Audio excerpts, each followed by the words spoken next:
প্রায় 17টা 18টা জায়গায় আমি গেছি এবং আমি তখন আপনাদেরকে আমি বলেছি যে যেরকম রেসপন্স মানুষের কাছ থেকে আমরা পেয়েছি, যে পশ্চিমবাংলায় একটা পরিবর্তন যে বারবার আমরা বলছিলাম সেটা কিন্তু আক্ষরিক অর্থে আমরা দেখতে পেয়েছি।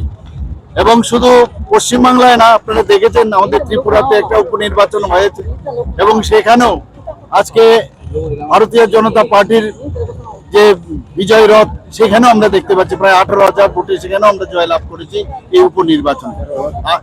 আসামে আমরা জিতেছি, আমরা পন্ডিচেরিতেও আমাদের এনডিএ সরকার এসছে এবং সমস্ত জায়গায় ইভেন আমরা বেশ কয়েকটা সিট আমরা এবার কেরালাতেও পেয়েছি। কেরালাতেও আমি গিয়েছিলাম, আপনারা সবাই জানেন।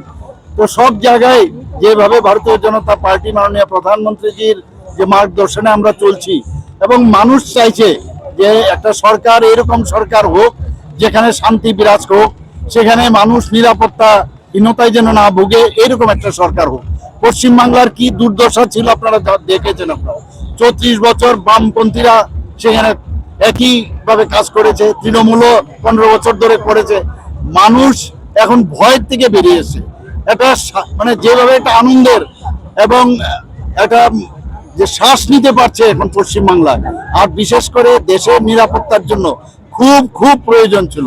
আমরা এখানে বাঙালিভাষী যারা আছেন, শুধু বাঙালিভাষী না, ত্রিপুরাভাষী যারা এখানে আছেন, কারণ আমাদের পশ্চিমবঙ্গের সাথে আমাদের সাংঘাতিকই আমাদের যোগাযোগ। তো সেই জায়গায় আমরা অত্যন্ত আনন্দিত এবং আমাদের ত্রিপুরার থেকেও সমস্ত নেতা নেত্রীরা সবাই সেখানে কাজ করেছেন, বিভিন্ন কার্যকর্তারাও সেখানে কাজ করেছেন 3 মাস 4 মাস ধরে। আমরাও সেখানে গেছি, আমি উনাদেরকে অভিনন্দন জানাবো যে সবাই মিলে যেভাবে সেখানে এখানে বেশিরভাগ যারা কার্যকর্তারা গেছেন বাংলাভাষী, সেখানে গিয়ে ওনারা কিন্তু যেভাবে লেগে থেকে মাননীয় প্রধানমন্ত্রীজির যে ইচ্ছা, সেই ইচ্ছা পূরণে ওনারা যে কাজ করেছেন তাদেরকে আমি ধন্যবাদ দেব।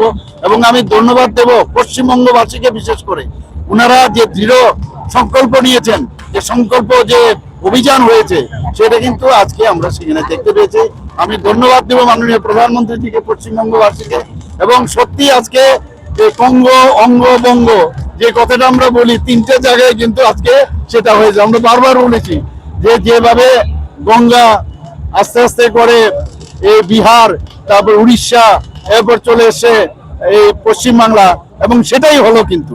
এবং এটা মেইন কারণ হচ্ছে যে গুন্ডামি করে আর এইভাবে কুশাসন এবং দুঃশাসন এবং যেভাবে স্ক্যামের মাধ্যমে, সেন্ট্রালেও ছিল সেরকম এবং পশ্চিমবাংলায়ও ছিল।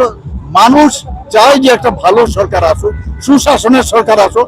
আমরা সত্যি আজকে আনন্দিত। এর জন্য তো এটা একটা বিশাল বিশাল ব্যাপার, কারণ যার কারণে আমাদের পূর্বসূরি যিনি জনসংঘের যিনি প্রতিষ্ঠাতা ডক্টর শ্যামাপ্রসাদ মুখার্জির জায়গা, সেখানে প্রথমবার এবং পশ্চিমবঙ্গ তৈরির যিনি কারিগর সেটা হচ্ছে ডক্টর শ্যামাপ্রসাদ মুখার্জি।